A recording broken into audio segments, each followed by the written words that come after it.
I've always been fascinated by the idea that sitting in a hot room could make you healthier. It sounds almost too simple.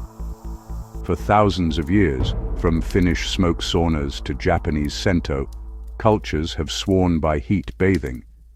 But only recently has science started to measure what's actually happening inside the body during these sessions. What we're finding is that the benefits are real, measurable, and significant, but only when you understand the mechanism and avoid the traps of excess.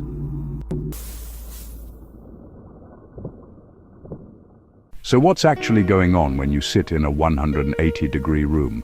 Your body interprets this as a stressor, not a harmful one, but a controlled challenge. Your core temperature climbs, triggering a cascade of adaptations. Blood vessels dilate to move heat away from your core. Your heart rate increases to 100 to 150 beats per minute, comparable to a brisk walk, and you start sweating to cool down. Now, here's what makes this interesting. Your cells respond by producing heat shock proteins, molecular chaperones that protect other proteins from damage and reduce inflammation throughout your body. This is hormesis, a beneficial stress response. The cardiovascular effects are particularly striking. Studies tracking thousands of Finnish men over decades found that those using saunas 4 to 7 times per week had a 50% lower risk of fatal cardiovascular events compared to once-weekly users. The mechanism appears to be improved endothelial function. The inner lining of your blood vessels becomes more flexible, more responsive. Each session is like a workout for your circulatory system, without the mechanical stress on joints and muscles. For people recovering from injury or with limited mobility, this is genuinely valuable. But the benefits extend beyond the heart. Athletes have known for years that heat exposure aids recovery. Increased blood flow delivers more oxygen and nutrients to fatigued muscles while clearing metabolic waste products faster. The heat itself acts as a natural muscle relaxant, reducing tension and joint stiffness. And then there's the mental component. Sitting in intense heat demands presence. You can't exactly scroll your phone.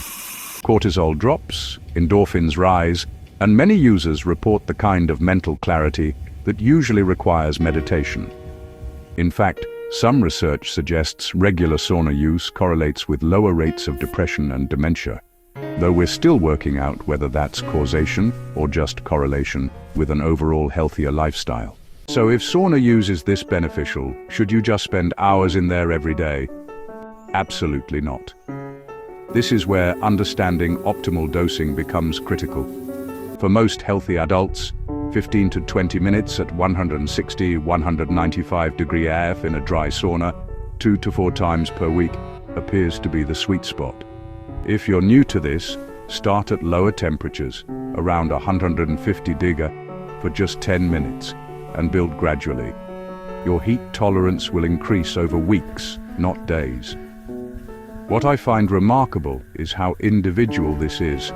Some people adapt quickly, others need months. Listen to your body, not some arbitrary protocol.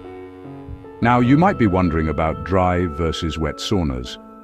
Dry saunas run hotter with low humidity, creating intense sweating and stronger cardiovascular demand. Wet saunas, steam rooms, operate cooler, around 110-140 degrees C. But the high humidity makes breathing easier for some people and can feel gentler on your respiratory system. Neither is superior. The best sauna is the one you'll actually use consistently. But here's the critical part. More heat is not always better. Excessive use leads to dehydration, electrolyte imbalance, dizziness, and in extreme cases, dangerous cardiac stress. If you're pregnant, have heart conditions, low blood pressure, or take medications affecting circulation, consult your doctor first. Heat is powerful. Respect it. When used mindfully, sauna therapy is a powerful wellness tool, not a shortcut, not a cure-all, but a meaningful complement to exercise, nutrition, and sleep.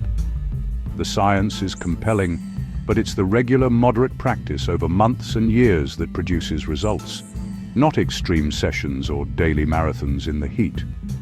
Respect the heat, listen to your body, and remember, consistency, not extremes, is where the real benefits live.